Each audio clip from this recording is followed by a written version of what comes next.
종말론 사무소의 윤재덕 소장과 함께 더 자세히 정리를 해보겠습니다. 어서 오십시오. 네, 안녕하세요. 반갑습니다. 이만희 총회장 기자회견에서 거듭 사죄의 말을 하긴 했습니다만은 뭔가를 제대로 알고 거기에 대해서 제대로 사과를 하는 건지 보시기에 어땠습니까? 네, 뭐 지난 대변인들을 통해서 했던 입장 표명에는 사과가 전혀 들어가 있지 않았지만 이번에는 일단 대국민 사과를 하는 모습을 보여주었습니다.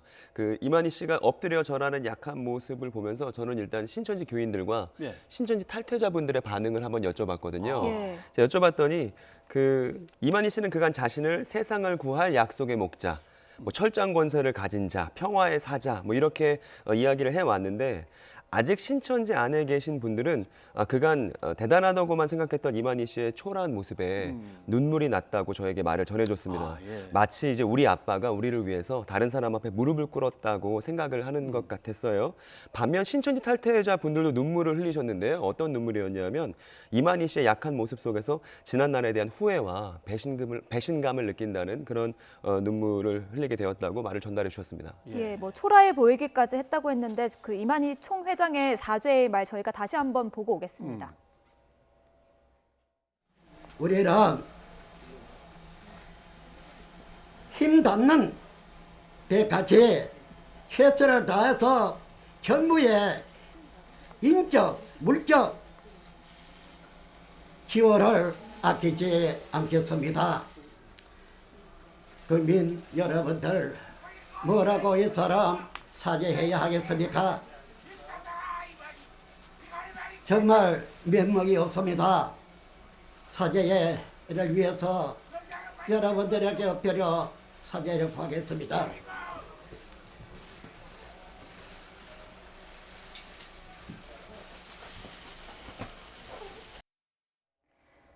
이렇게 사죄를 하고 또 큰절을 또 2번이나 했거든요. 그런데 기자회견 내용을 보면 뭐 음성이 나왔는데 음성이 뭔지 잘 모르겠다 이렇게 횡설수설하는 모습도 보였거든요. 이 기자회견을 지켜본 사람들이 뭐 무슨 말을 하는지 모르겠다 이런 얘기를 많이 했는데 어떻게 보셨습니까? 이 기자회견을 통해서 이만희 씨는 원활한 의사소통이 좀 어려운 그런 보통 노인분이라는 사실을 다시 한번 확인하게 되었습니다. 일단 귀가 잘 안 들리는 것 같고요. 또 질문에 대해서는 동문서답이 이어졌습니다. 또 그 밖에 코로나19라는 발언이나 이제 매년 10월 독감 주사 맞는 것과 코로나 검사를 혼동하고 있다는 점, 그리고 지금 본인이 음성인지 양성인지 별로 관심이 없어 보이는 이 모습들은 이만희 씨가 이 사태에 대해서 잘 알고 문제 해결 방향을 제시할 수 있는 사람으로는 볼 수가 없다라는 것을 확인하게 되었고요. 지금까지의 신천지 지도부의 의사 결정은 이만희 씨가 아닌 다른 사람들에 의해서 이루어진 것이 아닌가라는 생각이 들 수밖에 없었습니다. 그리고 듣다 보시면 왕건과 견훤 이야기를 했는데 아마 잘 못 알아들으셨을 거예요. 이 이야기가 이제 고려가 전염병 때문에 적국인 백제의 도움을 구하는 이야기였거든요. 그런데 이 이야기는 대단히 부적절하지 않았나는 생각이 듭니다. 이만희 씨가 사회와 신천지를 여전히 적대 관계로 보고 사태가 급박하니까 적국에게 무릎을 꿇는 모양으로 자기 자신을 생각한다면 또 그리고 이만희 씨를 따라서 신천지 교인들도 자신들에 대해서 그렇게 생각하면 어쩌나라는 우려를 가질 수밖에 없었습니다. 근데 의사소통을 하는 과정에서 신도로 보이는 사람이 옆에서 조력을 이제 해주고 있더라고요. 그래서 지금 사실 25만, 30만의 사람들을 거느리고 뭐 5천억 자산을 갖다 움직이는 총 책임자로서 이 사람을 봐야 될까 이런 의문도 들고요. 네. 그 무엇보다 그 질의응답 시간에 이만희 씨는 그 옆에 있던 비서나 사회자에 의해서 통제되는 모습을 보여주었는데요. 그 이만희 씨는 2월 17일 날 청평에 왔고 그 이후에 왔다 갔다를 했다라고 말했으나 이제 옆에 비서로 보이는 사람은 청평에만 있었다고 말하라.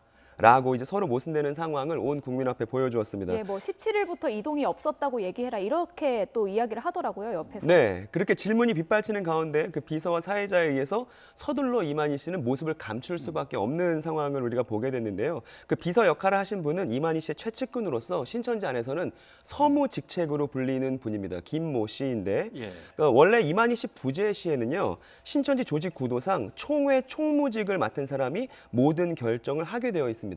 그런데 일단 총회 총무는 우리가 모습을 볼 수가 없었고요. 일단 오늘 기자회견을 통해서 서무인 사람들에 대해서도 재조명이 필요하겠다라는 생각이 듭니다. 뭐 그런데 옆에서 조력을 받기는 했지만 그래도 총회장이기 때문에 나중에 뭐 실회가 소란스러워지니까 조용히 합시다 이렇게 호통을 치는 모습도 보였고요. 또 뭐 지금은 누구의 잘잘못을 가릴 때가 아니다 이런 발언도 하더라고요. 직접 듣고 오시겠습니다. 이제는 누구의 잘못을 생각할 때는 아닌 줄 압니다. 그리고 여러분들께서 제가 보건대는 오해를 하고 있는 분도 있으리라 생각이 됩니다. 예, 어떻게 들으셨습니까? 오해를 하고 있는 부분도 있다고 했는데요. 뭘 오해를 하고 있다고 이야기를 하는 걸까요? 한 가지밖에 없죠. 예. 그러니까 이제 신천지가 방역 당국에 협조하지 않는다라는 오해가 이제 지자체와 언론과 대다수의 국민들이 지금 그런 생각들을 갖고 있는데 그거 다 오해다라고 지금 일축한 것으로 보입니다. 그러나 이제 신천지가 방역 당국의 사태 해결에 혼선을 야기시킨다는 것은 이제 오해나 의혹이 아니라 예. 밝혀진 사실이고 이제 그렇지 않고서야 대구시와 서울시에서 신천지를 고발할 리가 없었겠죠. 그럼에도 이것을 오해라고 일축하는 것은 앞에 이만희 씨가 2번이나 엎드려 했던 사과를 무색하게 만드는 것이 아닌가라는 예. 생각이 듭니다. 그 신천지가 제출한 명단에 대해서 계속 말이 많습니다. 예.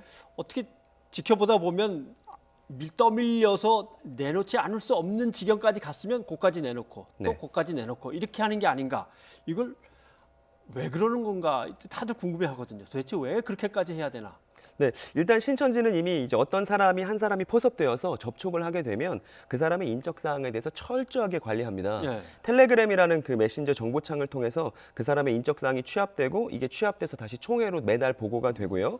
이제 게다가 신천지 센터 교육생들은 어플을 통해서 관리되기 때문에 교육생 명단을 제출하는 것은 신천지 입장에서 그다지 어려운 일이 아니었습니다.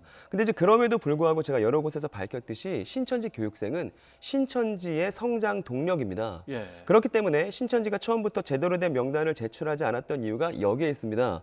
신천지 지도부는 이들에 대한 자체 방역을 주장할 만큼 이 교육생들을 지키려고 했습니다. 그러나 한 가지 분명한 것은 이 교육생들 중에 대부분은 아직도 자기 자신이 신천지 교육을 받고 있는지 모르는 사람이 태반이라는 사실입니다. 예. 즉 어. 신천지 교육생이라는 걸 모르는 사람들에게 신천지가 자체 방역을 하겠다는 주장을 그동안 해왔었던 것이거든요. 예. 이 사실이 중요하고 그런데 27일 오전 10시에 중대본에서 교육생 명단을 제출하라는 말이 떨어지자 반나절도 지나지 않아서 그토록 내놓지 않았던 교육생 명단을 금세 내놓았습니다.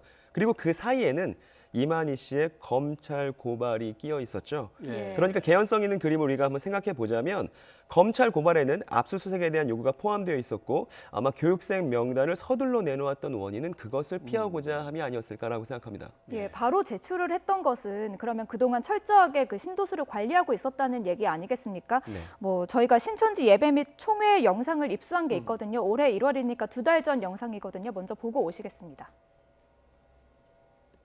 신천기 36년 12월 23만 9,353명으로 3만 6,454명 증가하여 18% 성장하였습니다. 절대 거짓 보고 하면 안 됩니다. 안 돼요. 이 말을 누누이 해왔습니다. 그러면 마귀가 되고 싶으면 자꾸 거짓말 하고 마귀가 되기 싫으면 이제 거짓말 안 해야 되겠죠? 예, 거짓말을 하면 안 된다고 했습니다. 어떻게 보셨습니까? 그런데 또 본인이 신천지 교육생임을 모르는 사람들도 있다고 했지만 또 신천지 신도가 아닌 사람들에게까지 뭐 전화가 가는 상황이 또 일어나고 있다고 하더라고요. 네, 지금 앵커분이 말씀해 주신 것은 그 악명 높은 6만 5천 명단에 대한 이야기입니다. 예. 일단 그 6만 5천이라는 숫자를 명단을 신천지가 제출했지만 이건 물리적으로 나올 수 없는 숫자인데요. 왜냐하면 신천지는 작년 11월에 3년 동안이나 수료식을 치르지 않고 3년 동안 교육생들을 꼬박꼬박 모아서 수료식을 한 번에 시킨 적이 있습니다. 예. 이때 10만 수료식이라는 이름을 붙였는데 사실은 총 숫자가 한 6만 정도로 추산되거든요. 그러니까 3년 동안 모았던 교육생 숫자가 6만이라는 것이죠. 예. 그런데 그 10만 수료식이 끝나고 이제 올해 들어왔는데 지금 신천지가 6만 5천의 교육생 명단을 제출했다는 건 고작 3개월 만에 지난 시간에 3년 동안 모았던 6만이라는 숫자를 그렇죠. 한 번에 모았다는 얘기가 되기 때문에 물리적으로 불가능한 것입니다. 그래서 신천지 포섭 단계에서 수집된 막대한 개인 정보들이 있습니다. 이제 전문 용어로 찾기와 따기라고 하는데 그 포섭 대상자들을 찾고 그 사람들의 개인 인적 사항들을 이제 얻는 것이 따기거든요. 전화번호, 주소 이런 것들이겠군요. 네, 뭐 그 사람의 관심사나 인적사항 모두 포함되는데 그러니까 신천지와 무관한 사람들의 개인정보까지 다 그 6만 5천에 포함된 것이 아니냐라는 의혹이 일었고 아니나 다를까 지금 빗발치는 제보들은 나는 탈퇴자인데 예. 혹은 나는 신천지 잘 모르는데 지금 내가 질본에 연락을 받았다라는 사람들이 너무나 많습니다. 그리고 이제 이런 상황이기 때문에 신천지에게 저를 비롯한 국민 여러분들이 이 뉴스를 보시는 국민 여러분들이 함께 이런 질문을 해봤으면 좋겠습니다. 신천지가 제출한 교육생 명단은 탈퇴자가 포함된 명단인가요? 아, 라는 질문을 꼭 우리가 던져봐야 합니다. 예. 신천지 측의 답변을 들어봐야 하고요. 지금 이 시국에는 정보를 덜 제출해도 문제고 더 제출해도 문제죠. 그 방역 당국의 혼선을 야기시킨다는 건 한결같습니다. 네. 무관한 사람들이 질본의 전화를 받으며 행정력이 낭비될 뿐만 아니라 들어있어서는 안 되는 사람들까지 포함시킨 명단이라면 개인정보보호법과도 결부되는 문제가 될 예. 것입니다. 그리고 엉뚱한 사람을 계속 전화 걸다 보면 국가의 그냥 자원은 그만큼 낭비되고 예, 급한 환자들은 또 조력을 못 받을 수도 있는 거죠. 어떻습니까? 인적, 물적 뭐 지원과 협조를 아끼지 않겠다. 마지막에 이렇게 하고 이제 끝났는데 잘 되겠습니까, 협조가? 일단 신천지의 총 현금 흐름부터 좀 말씀드리는 게 순서인 것 같습니다. 신천지의 현금 흐름은 1조 600억 원입니다. 현금의 흐름. 네. 그리고 신천지는 이 문제에 책임이 있다는 것을 스스로 인정했고 오늘 총회장에 나와서 사과까지 했죠. 그렇다면 잘못을 만회하고 책임감 있는 태도로 나서기 위해서 물적, 인적 자원을 아끼지 않겠다고 말했다면 현재 코로나 사태에 필요한 재정을 신천지 측에서 부담하는 것도 나쁘지 않겠다 싶습니다. 신천지 교인 격리를 위해서 정부가 100억을 지출한다는 기사를 제가 최근에 봤거든요. 예. 신천지 쪽에서 좀 멋진 결정을 내려줘서 좀 이 사태를 해결하는데 조기 해결하는데 도움을 줬으면 좋겠다라는 생각이 드네요. 네, 알겠습니다. 윤대수 선생님 오늘 고맙습니다. 네, 감사합니다.